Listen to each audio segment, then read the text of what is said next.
Hello, welcome to the Postal Pleasures channel. So as a second episode in this series of my process and storage methods, we'll take a look at one of my stock books. This is a 32 face or 16 page stock book. This is where I started collecting my France stamps several years ago now.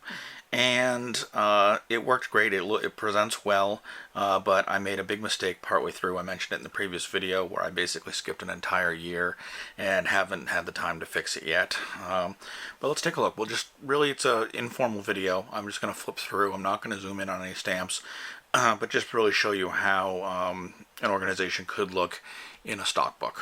So let's get in there. This is one of the stock books with the glassine interleaves. I'll center this up on the page a little bit better. I'm going to be fighting these interleaves the whole time. But, and we have early French stamps. So basically what I tried to do, I don't have every early French stamp. If I had every stamp, it would make it actually a lot easier. So what I did is I basically, while looking at some catalogs, tried to space them at where I thought they needed to be. And actually when I was working on this one, I think I was using Stamp World, which a lot of you I've heard use. I now use Scott catalogs. In fact, before this I used Scott catalogs for years. I actually had some ancient ones, I think from the 50s that I used. And now I've got some newer ones, but they're still quite old.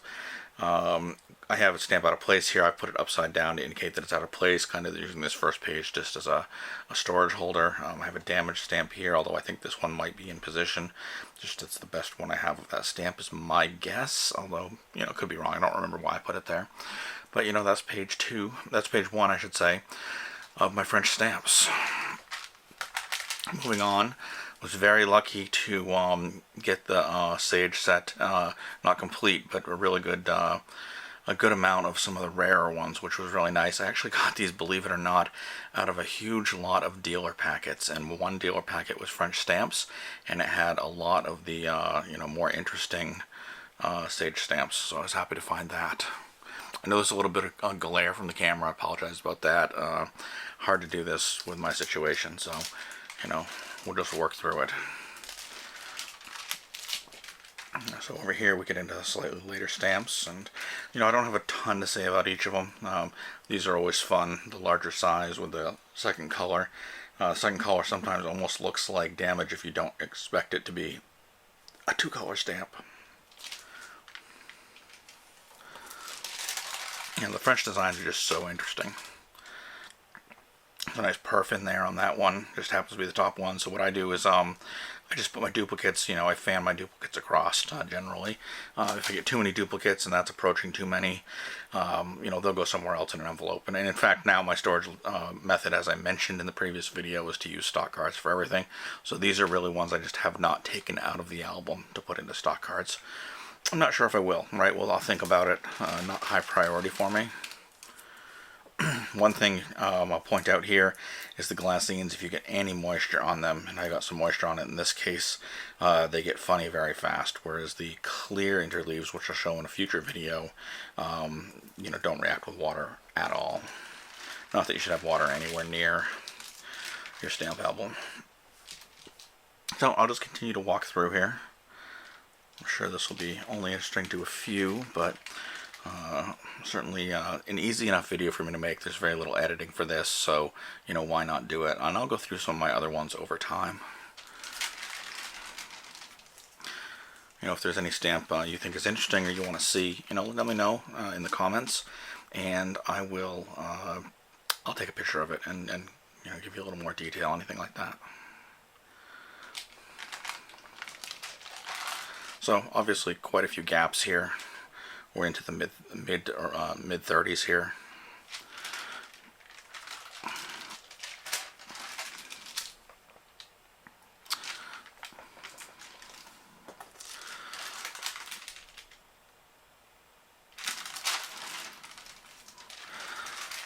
So, and the gaps are, as I said, what makes it hard to plan.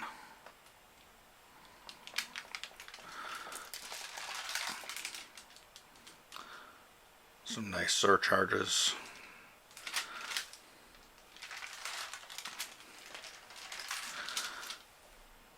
Now we're into the early 40s. fairly blank page there.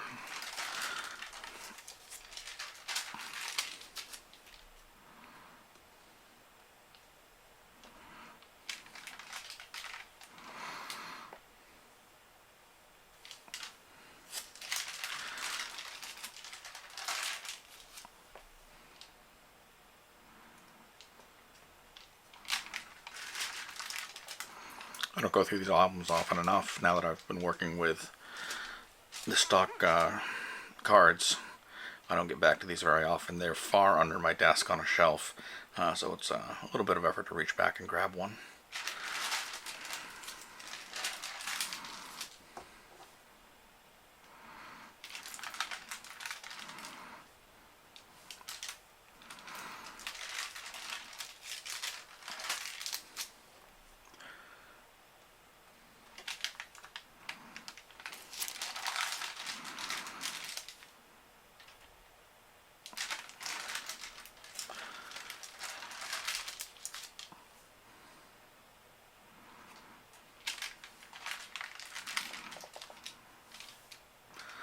Somewhere in here is about where I made my mistake. Maybe the previous page, maybe the next page, but about here. I can't remember exactly. I've always really liked this one up here in the top corner. That woman is really well drawn.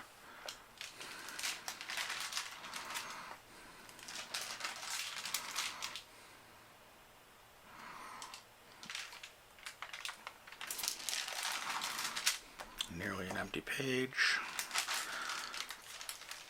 I think we're into the late 60s now, if not early 70s. I think I end in the early to mid 70s in a couple pages.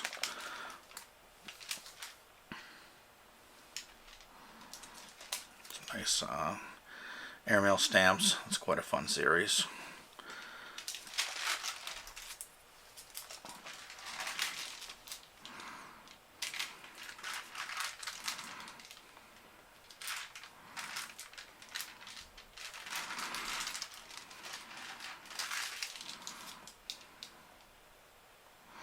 And we're down to the end of it. One final face.